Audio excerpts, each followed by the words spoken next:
tardes, bienvenidos. Los saluda Juan Carlos Rodríguez, soy el director del Centro de Investigación y Conservación del Patrimonio en UTEC.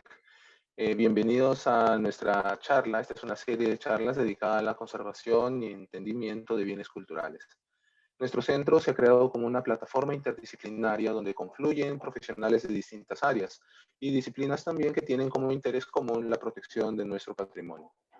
Si bien nuestra primera labor es la investigación y la difusión, nuestro centro está planeando también el lanzamiento de propuestas educativas orientadas a la capacitación de profesionales en manejo de colecciones y conservación preventiva. En esta ocasión tenemos el agrado de contar con la doctora Sarah Kellaway de la Universidad de Sydney, en Australia. La doctora Kellaway va a ser presentada por la moderadora del evento, la profesora Andrea González, quien es miembro de nuestro centro y además es parte del Departamento de Humanidades, Arte y Ciencias Sociales, HACS, en UTEC. En primer lugar, quiero agradecer a Sara. Son las 9 de la mañana en Australia, así que Sara, muchas gracias por empezar tu día con nosotros. Y además también quiero darle un agradecimiento especial porque está haciendo esta charla en español. Aprecio mucho esto y creo que todo el público lo va a apreciar también. Así que bueno, bienvenidas Andrea y Sara. Nuevamente gracias a todos por estar por aquí. Y bueno, Andrea, por favor. Muchas gracias, buenas tardes, gracias Juan Carlos, buenas tardes a todos, bienvenidos a esta charla. Me siento muy contenta hoy de poder presentarles a la doctora Sarah Kellaway, que hoy nos presentará los resultados de sus análisis arqueométricos de botijas coloniales. La doctora Kellaway trabaja actualmente en Sydney Analytica de la Universidad de Sydney, Australia, y posee además amplia experiencia en una variedad de técnicas químicas, que incluyen el PXRF, o análisis portátil de rayos X, la espectroscopía vibracional, el XPF, el MEV, el análisis de combustión, el DRS y la petrografía. Los intereses de investigación de la doctora Kellaway se encuentran principalmente enfocados en los campos de la ciencia arqueológica, la arqueología colonial peruana y el patrimonio cultural.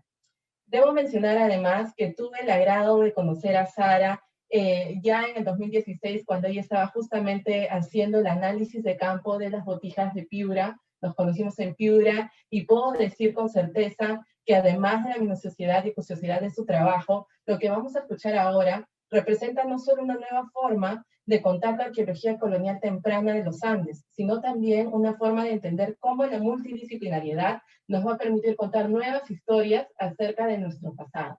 Y a partir de ello, reflexionar, sobre todo en Mires a un bicentenario que ya se acerca. Sin más, les dejo aquí a la doctora Sarah Kellaway.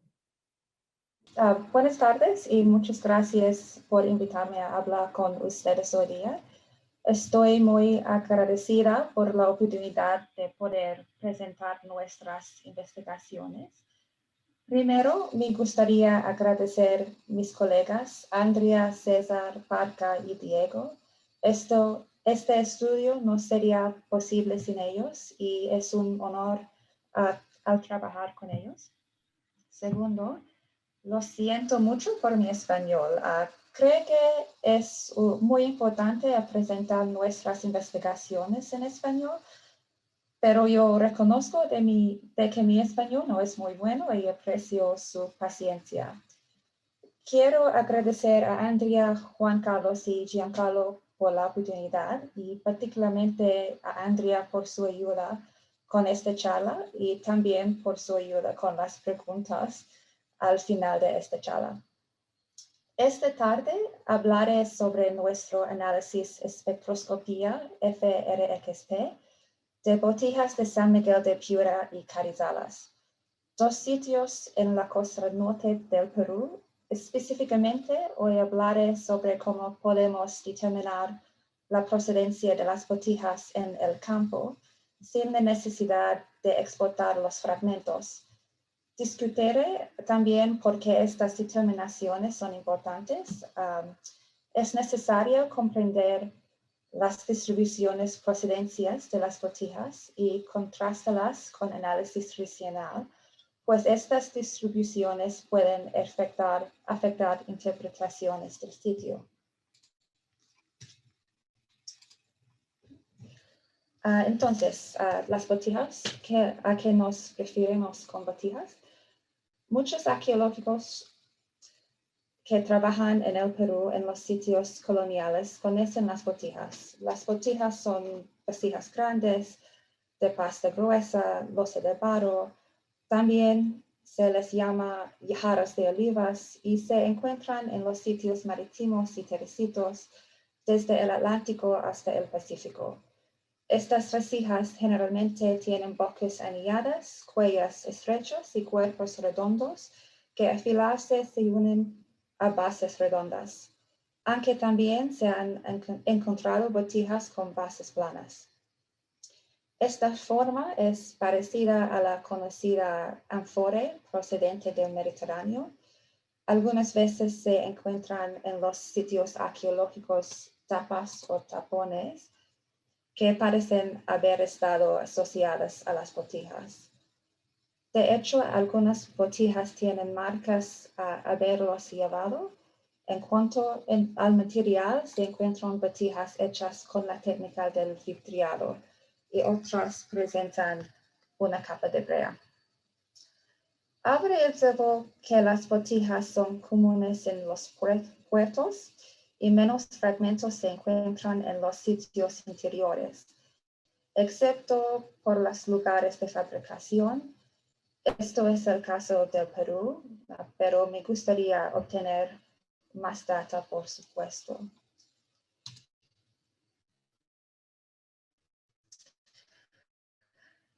Ha habido muchas investigaciones acerca de estas vasijas. Se sabe que las botijas llegaron a las Américas con el comienzo de la colonización española.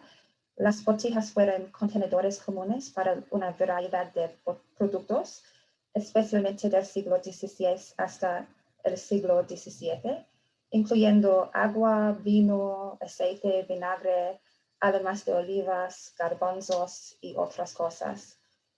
Las botijas fueron muy populares para la provisión y el transporte de vino en el siglo XVI y después fueron reemplazadas por recipientes de madera. Las botijas también fueron usadas como lastre y han sido reutilizadas como almacenaje de productos secundarios y también como materiales de construcción. Las botijas también fueron producidas en las Américas. La producción de las botijas en tiempos coloniales en el Perú estuvo asociada a las industrias que la financiaron. Estas áreas, incluyendo Ica, Nazca y Moquegua, por ejemplo, Arequipa también fue un área de fabricación de cerámica, incluyendo mayólica y jarras de almacenaje para el apoyo de la viticultura. En los años 60, Gauguin desarrolló una tipología de botijas con botijas de estilos temprano, medio y tardío. Esta tipología se ha perfeccionado como subsiguientes investigaciones, entre ellas destacan las investigaciones de Avery, Mackin y James. Han habido una considerable cantidad de investigaciones sobre detalles de botijas y su estandarización, así como muchos estudios referentes al lado económico de la colonización. Los tipos de bordes de las botijas han sido utilizados como marcadores cronológicos. Estos perfiles se basan principalmente en las colecciones marítimas y parecen tener una relación con botijas de España. Sería muy interesante analizar si las botijas del Perú y otros países en las Américas presentan tipología similar. Si no es posible que necesitemos una propuesta cronológica diferente o que no podamos usar estas botijas andinas para fechar. Actualmente estamos trabajando en este proyecto y esperamos seguir avanzando.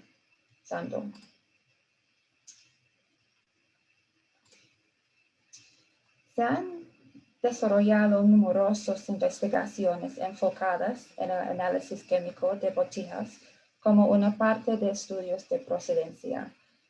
Las investigaciones acerca de procedencia han ayudado a comprender que es posible determinar la procedencia de botijas con inspecciones visuales, aunque en un nivel limitado.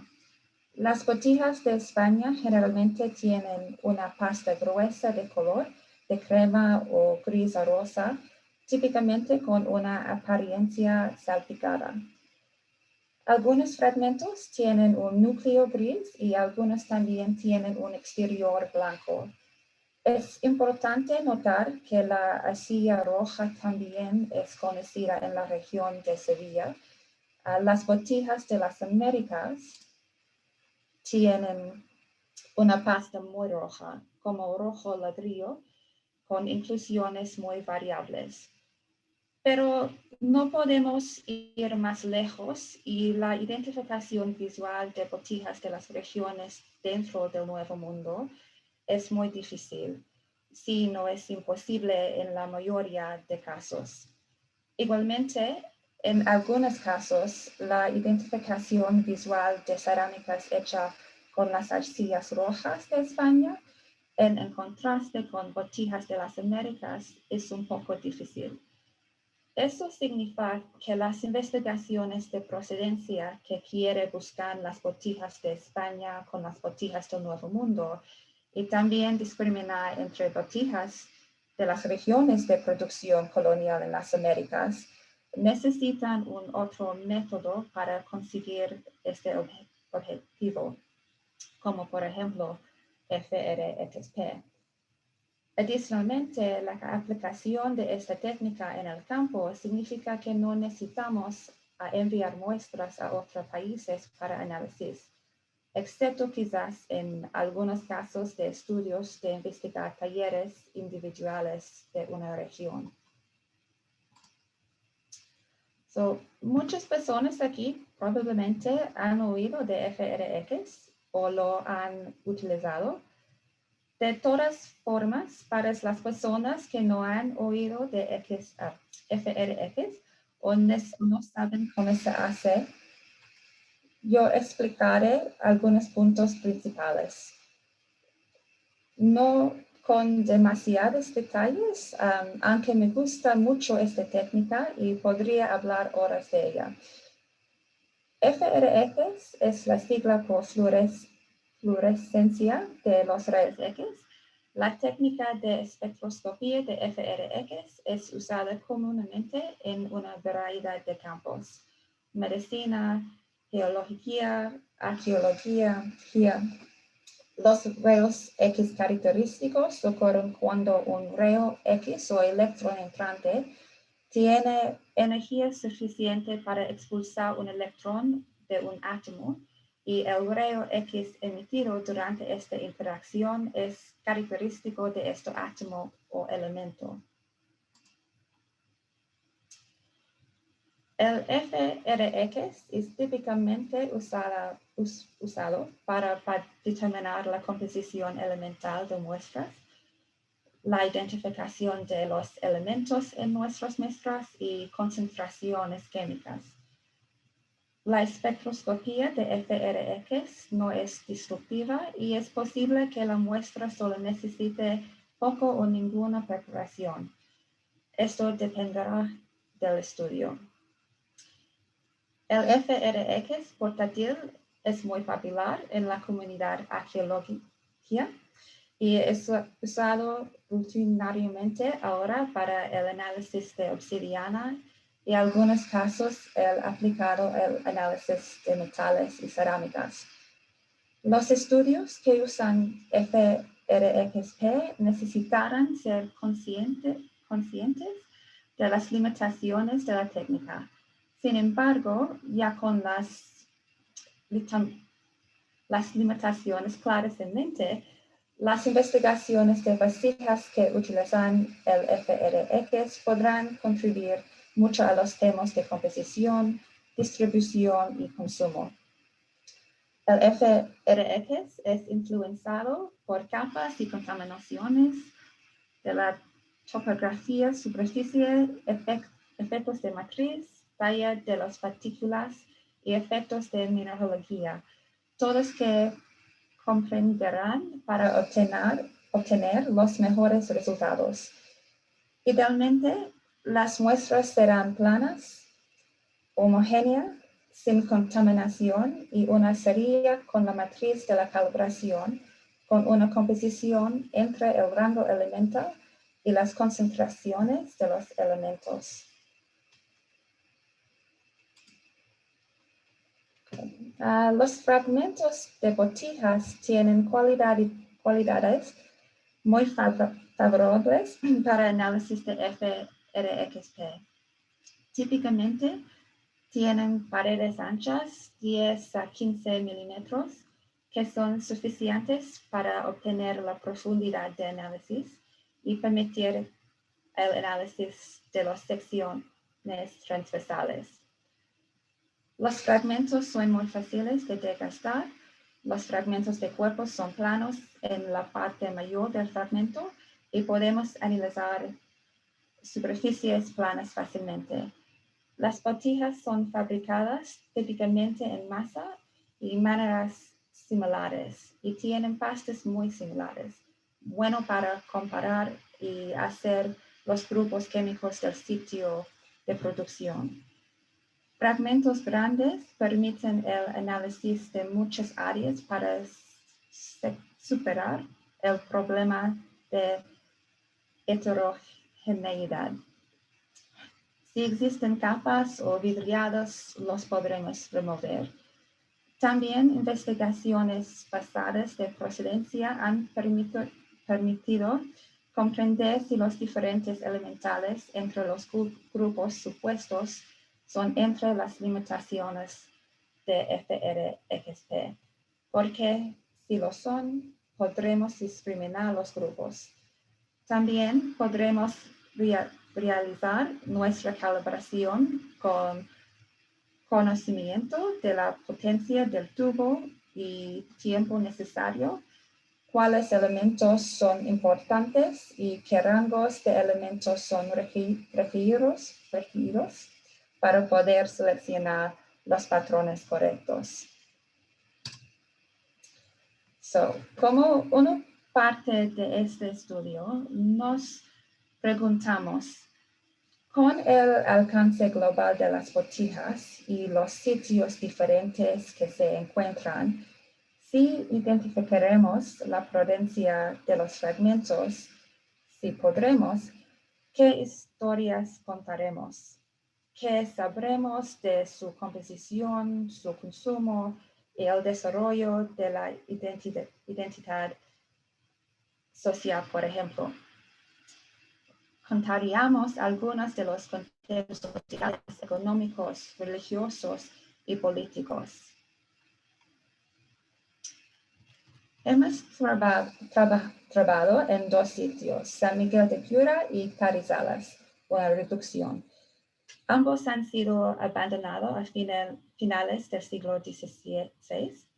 Ambos fueron importantes para el comercio marítimo, pero han sido ocupados por comunidades diferentes por diferentes motivos. Quizás por sus diferencias, la comparación de material cultural en estos sitios tiene la posibilidad de revelar una serie de diferencias y parecidos de importancia en las respuestas de los habitantes a las circunstancias sociales, políticas, religiosas y económicas. El sitio español de San Miguel de Piura fue fundado sobre un centro provincial inca vinculado a las redes de Camino Inca, que a la vez se habría fundado igualmente sobre un centro local en la cuenca superior del Valle de Piura durante el período intermedio tardío. El principal proceso de abandono de San Miguel de Piura fue por el traslado a San Francisco de Buena Esperanza de Paita por cerca de 1588. El área de interés en este estudio es la iglesia matriz. La iglesia ha sido construida probablemente en cerca de 1540 y estaba operativa entre 1548 y 1550.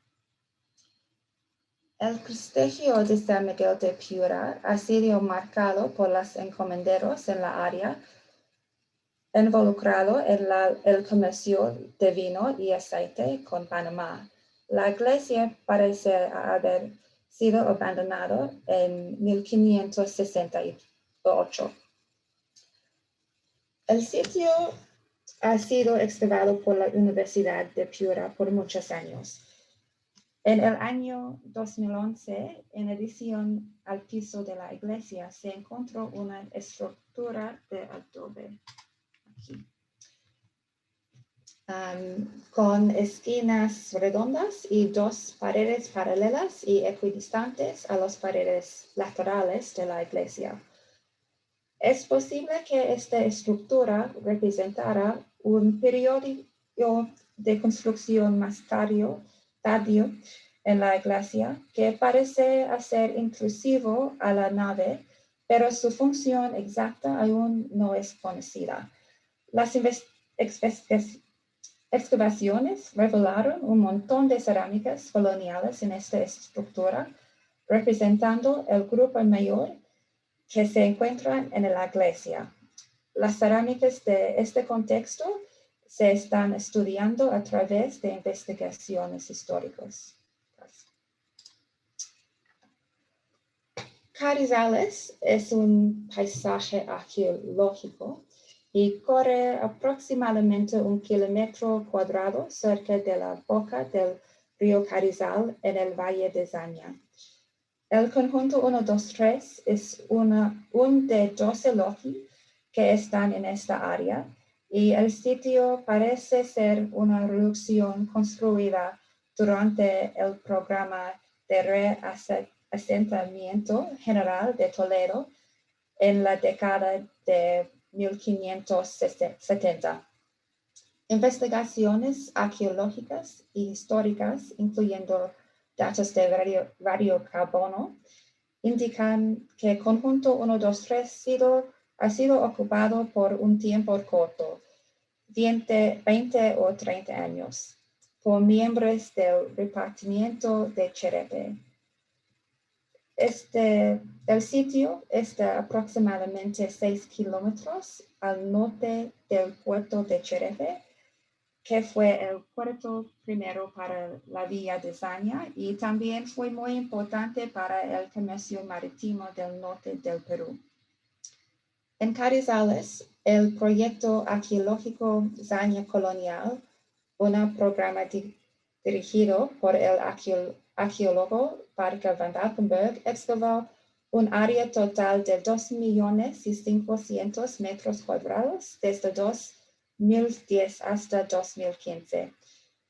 Y también hizo una encuesta geofísica y superficie y encontró las fundaciones de una serie de estructuras rectangulares de quincha.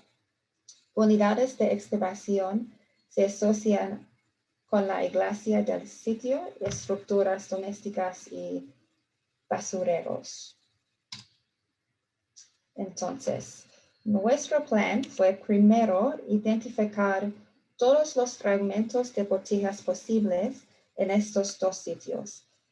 Creo que es muy importante, si es posible, a estudiar fragmentos diagnósticos y en los que no son, si posible, porque muchas veces no encontré bordes o fragmentos de bases de las botijas, pero tengo muchos fragmentos de cuerpo. Y particularmente para estudios de procedencia es importante, por ejemplo, es posible a no ver botijas de Perú o Panamá si no están bordes o bases de este tipo en el sitio. Entonces, en estos sitios encontramos con más de 380 de fragmentos de botijas en el contexto de la iglesia de San Miguel de Piura y más de 440 de carizalas. Una vez que todos los fragmentos son identificados, determinamos la procedencia primero por análisis visual. Separamos botijas de España de botijas del Nuevo Mundo de acuerdo al color y arcilla. Así, se analizaron con FRXP los fragmentos diagnósticos, aquellos que representaban un número mínimo de vasijas donde fue posible, y fragmentos del Nuevo Mundo o de procedencia no segura.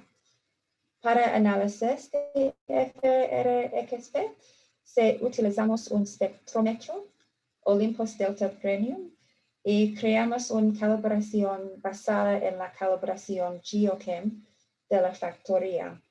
Adicionalmente, 4 fragmentos de botijas de origen conocido, 2 de España y 2 de los Andes, se analizaron como referentes. Aquí, la calibración fue comprobada con una muestra de concentraciones conocidas. En esta pantalla vemos una tabla con precisión y exactitud. Algunos elementos tienen precisión de menos de 5% y la mayor parte de los elementos están debajo de 10%. Esto también es verdad para la exactitud. Nuestra calibración es cualitativo, pero para nuestras regiones de análisis, Panamá, Perú, España, la precisión y la exactitud son suficientes.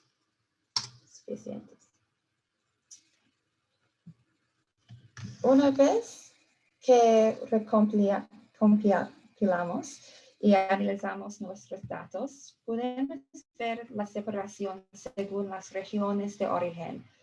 Aquí vemos los resultados de análisis de componentes principales y hay una clara separación de las botijas hechas en España de aquellas hechas en los Andes. Y también identificamos un fragmento panameño. Las botijas de fabricación española se separan de los fragmentos andinos y panameños en gran parte debido a su mayor contenido de calcio y cromo. La botija elaborada en Panamá se distingue de las vasijas elaboradas en los Andes de manera significativa por su mayor concentración de arsénico. La identificación de la botija panameña también se confirmó con base en las concentraciones del cesio obtenidas por el análisis LAICP-MS. Los picos de cesio se superponen con otros picos de elementos en FRX dispersiva energía y tienen límites de detección más altos por FRXP que las concentraciones de interés aquí.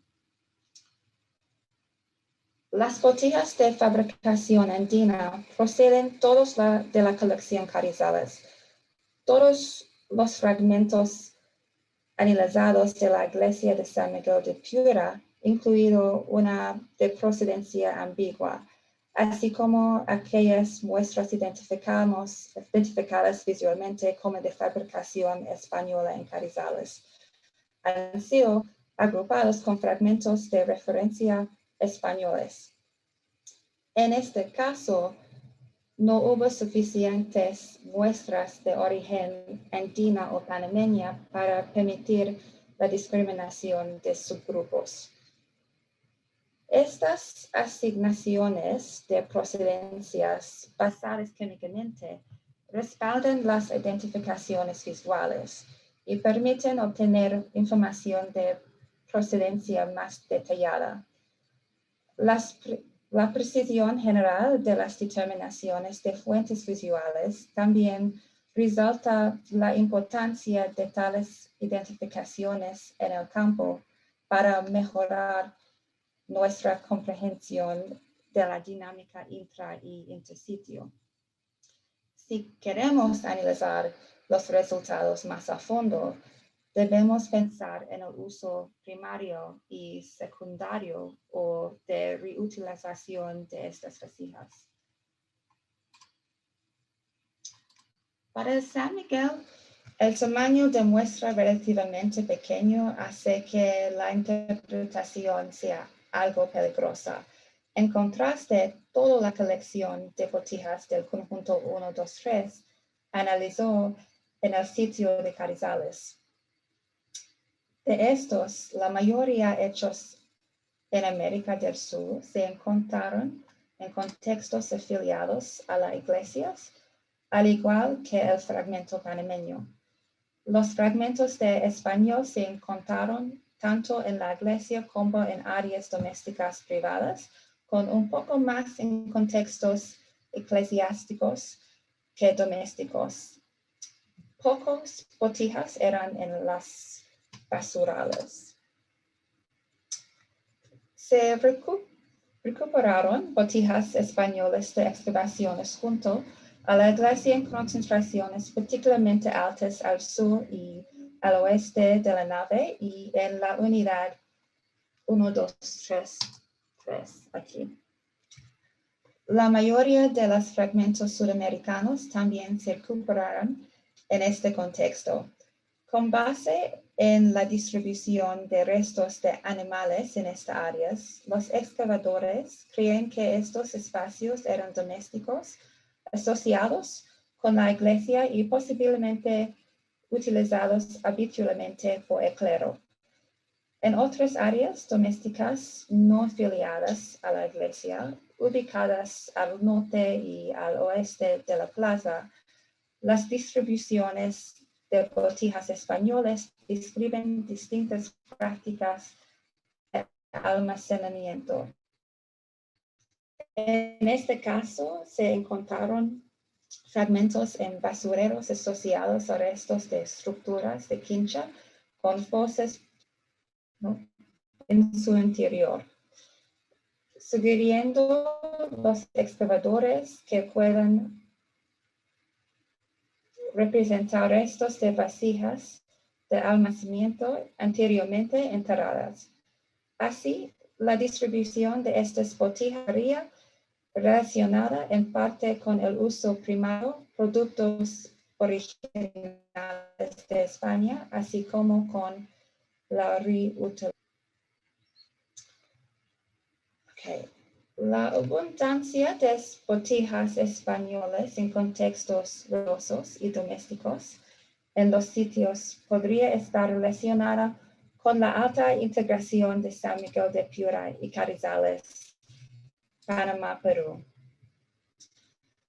Por tanto, las botijas españolas han sido simplemente de fácil acceso y por lo tanto abundantes en el registro arqueológico. Teniendo en cuenta el uso principal, la distribución de botijas españolas en contextos asociados a la iglesia podría estar fácilmente relacionada con la importación de aceite, vino y otros artículos españoles utilizados en las ceremonias católicas. En Carrizales, el análisis de las formas de alimentación de la iglesia y contextos domésticos privados indica que los funcionarios afiliados a la iglesia estaban predispuestos a los alimentos ibéricos del Viejo Mundo, mientras que las áreas domésticas privadas indicaron un consumo de origen marino y en general de productos del Nuevo Mundo.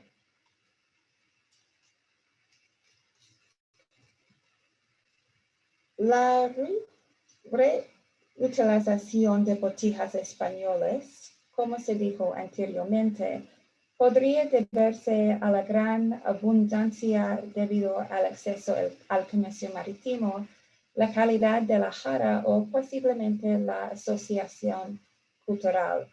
Al considerar más a fondo el uso secundario para los productos andinos o panameños, no está clara qué reinterpretación podrían haber sido sufrido estas vasijas españolas.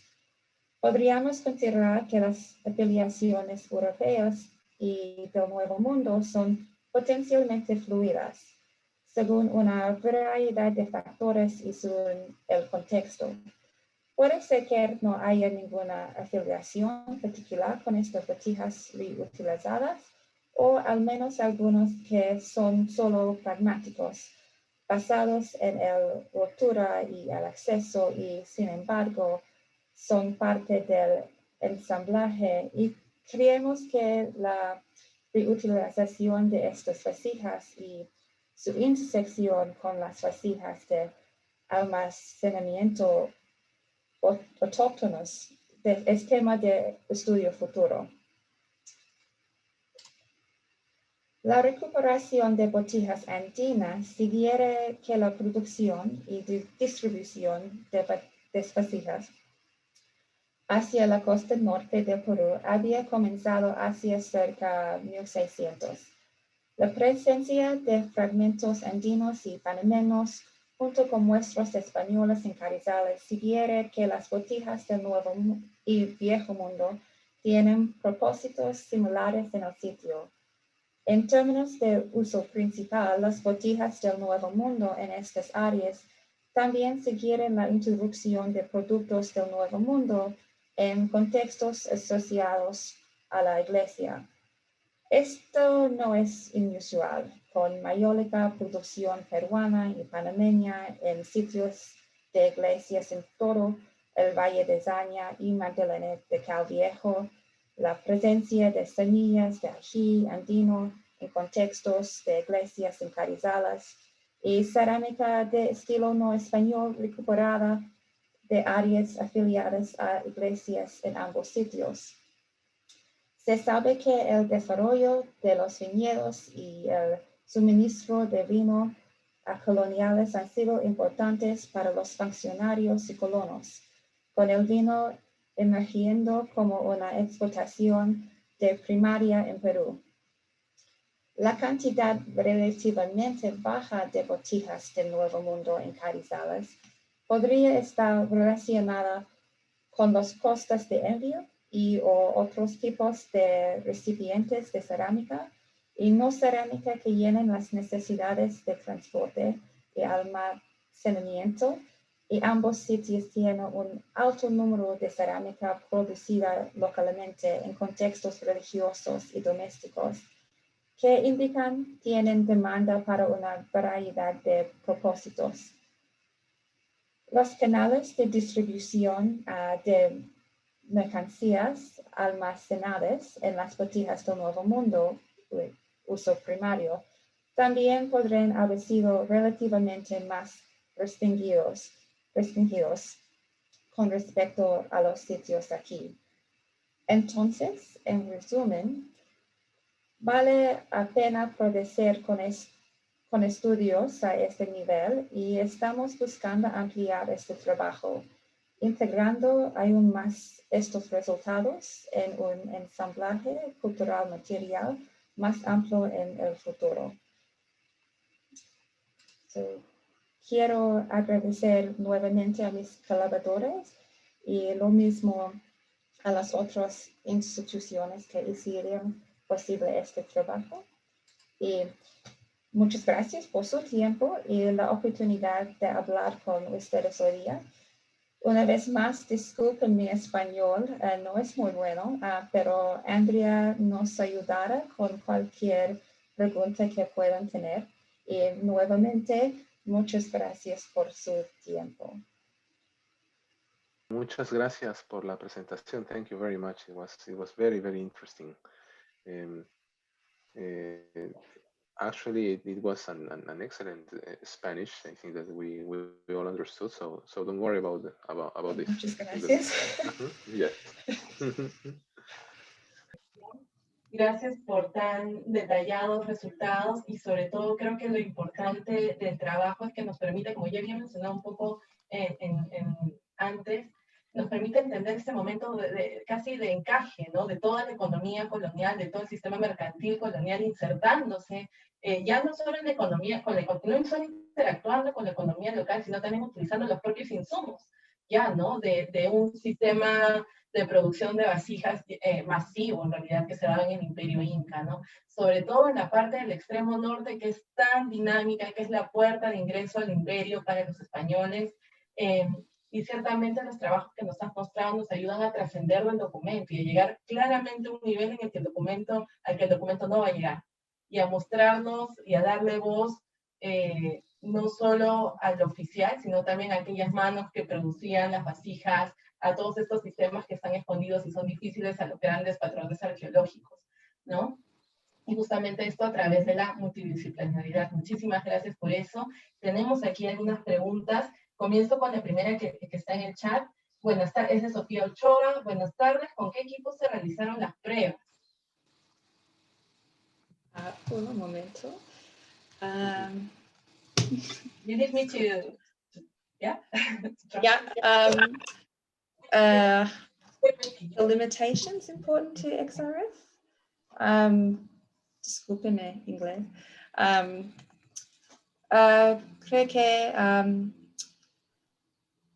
sample, la preparación de muestras y también el rango de elementos y concentraciones son más importantes en mi experiencia. ¿Sí? So, yeah, we have the question that which equipment are you using for conducting the test? So that's one that we've got in the chat. Yeah. I'm sorry. What was that, Andrea? Yeah, sorry. So I think that Andrea read another question. Disculpen que estemos pasando del inglés al español. No sé, pero es parte de lo que tenemos ahorita, la ventaja de tener a alguien con tanta experiencia y que es bilingüe. Vamos a estar también pasando de un idioma a otro. So, Sarah, the first question was Sofía Ochoa was asking with what equipment specifically you made your measurements. So if you could give more details about it. Sí, so I was reading the chat. Con un modelo de Olympus, Delta Premium, pero trabajo con otras máquinas también de Bruker. Bruker es muy popular. Pero ya, Bruker también. Pero en este estudio solamente con Olympus Delta Premium. Ok, gracias. Tenemos otra pregunta. Felicitaciones por la presentación. ¿Cuál es la penetración del FRF?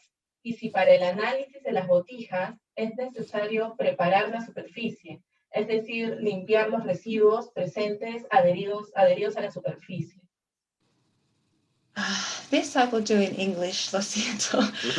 No problem. So what is the penetration of the XRF? Buena pregunta. So the X-rays will penetrate deep into the sample, but we will only see an analysis depth, and that depends on the elements. So light elements are maybe hundreds of microns, and heavy elements are a few other way around. Light elements are a few microns, and heavy elements are much deeper in the sample.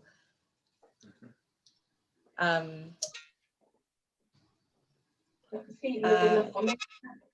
Yeah, you can continue. I'll answer in the comments or? No, okay. So thank you. Okay, so I'll translate and then we'll move on to the next question. Okay, so lo que nos comenta la doctora Kellaway es que el análisis penetra en el fragmento y nos muestra una profundidad de análisis que además depende del tipo de elementos y que los elementos pesados van a permitir una mayor profundidad. Eso es lo que nos comenta la doctora. Muchísimas gracias por la respuesta. Tenemos aquí otra pregunta. ¿Cuáles podrían ser las limitaciones importantes del uso de FRX de acuerdo a su experiencia? Okay, this one. En mi experiencia es el rango de elementos y sus concentraciones, y también especialmente la preparación de las muestras. Normalmente solamente puedo desgastar, está todo bien y no necesito hacer más. That sounded weird. Was that okay? Okay. Gracias, Sara, por la respuesta. Y aquí tenemos otra pregunta. ¿Cómo extraer información cuantitativa de las mediciones de FRX? ¿Y qué tan útil resulta para este tipo de objetos, para las botijas? Might need a little translation there, sorry. How do you obtain quantitative information of the measurement, with the measurements of the FRX, and how useful it is for these kinds of objects, so for the vessels?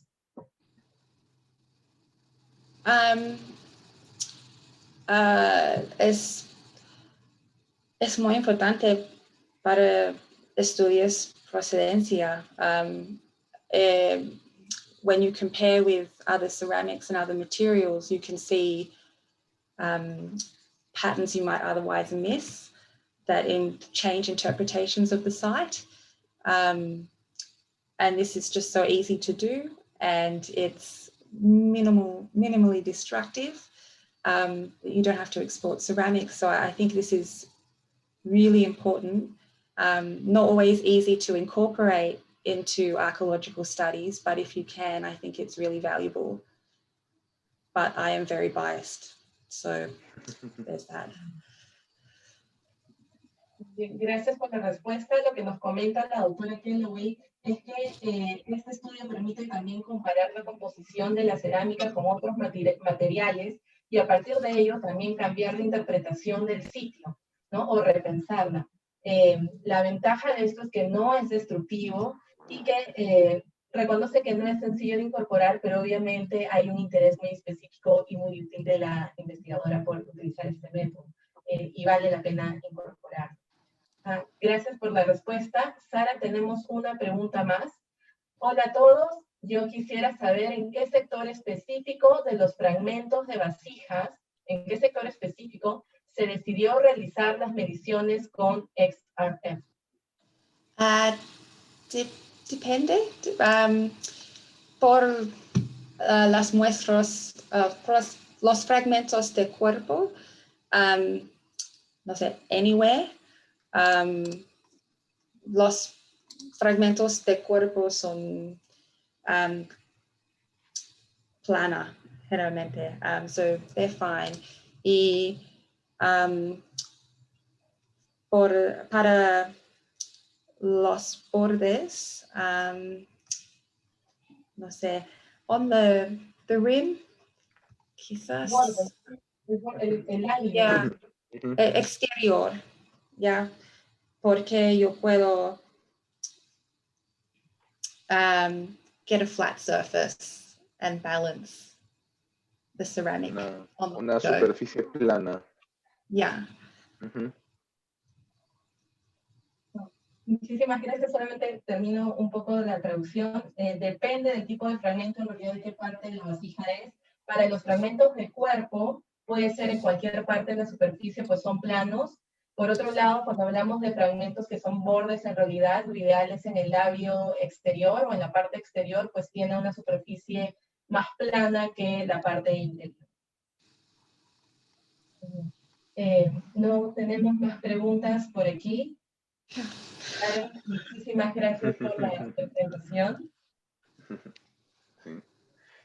Sí, Sara, muchísimas gracias nuevamente. Creo que has sobrevivido a la experiencia. You survived the experience.